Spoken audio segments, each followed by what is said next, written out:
क्या कभी आपने सोचा है कि भारत का सबसे बड़ा नेता असल में एक ब्रांड है? एक ऐसा ब्रांड जिसकी कहानी शुरू होती है गरीब घर का लड़का, चाय बेचने वाला।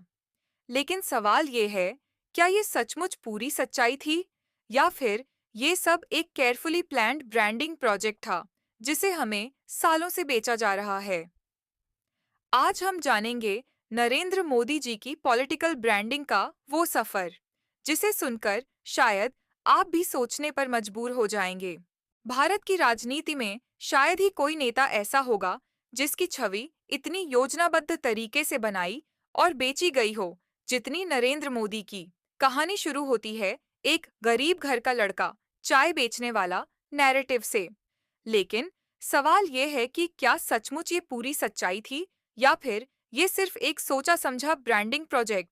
मोदी जी की कहानी को स्ट्रगल से सक्सेस की मिसाल के रूप में बार बार दोहराया गया। टीवी चैनलों पर, अखबारों में और यहाँ तक कि स्कूल के बच्चों को भी ये सिखाया गया कि मोदी एक साधारण इंसान हैं, जिन्होंने गरीबी से निकलकर देश का नेतृत्व किया। लेकिन हकीकत में इस कहानी के कई हिस्से आधे अधूरे हैं। उदाहरण के लिए, मोदी जी का परिवार और उनका निजी जीवन। हम सब जानते हैं कि उनकी शादी हुई थी, लेकिन इस पहलू को हमेशा दबाया गया और मीडिया में दिखाया गया कि मोदी ने देश सेवा के लिए अपना निजी जीवन कुर्बान कर दिया।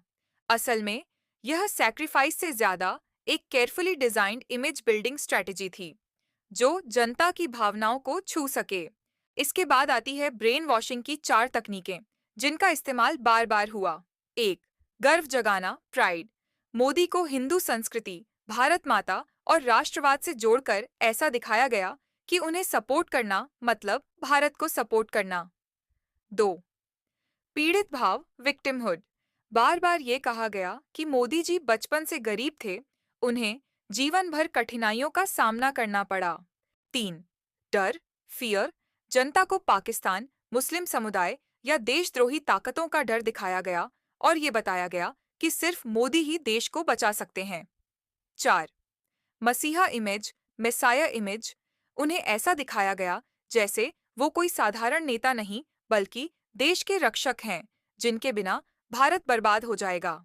अब जरा सोचिए, ये टेक्निक्स भावनाओं से खेलने के लिए कितनी असरदार साबित होती हैं। लोग तर्क वितर्क से नहीं, दिल से फैसले लेने लगते हैं। इसके अलावा मोदी सरकार ने कई बार देश की गरीबी और असल समस्याओं को छुपाने की भी कोशिश की। डोनाल्ड ट्रंप के भारत दौरे में अहमदाबाद में एक बड़ी दीवार बनाई गई ताकि मेहमान झुग्गियों को न देख पाए।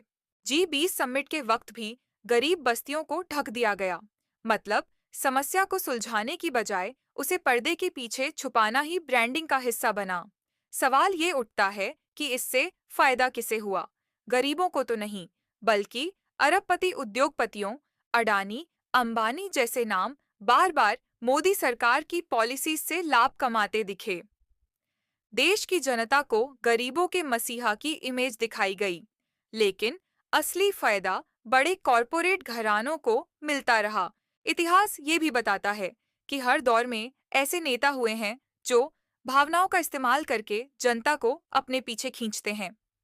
नेहरू और इंदिरा के दौर में भी प्रचार चला, लेकिन डिजिटल युग में मोदी जी ने इसका सबसे तेज और असरदार इस्तेमाल किया। फेसबुक, व्हाट्सएप, यूट्यूब, ट्विटर, हर जगह उनकी इमेज को केयरफुली कंट्रोल और फैलाया गया।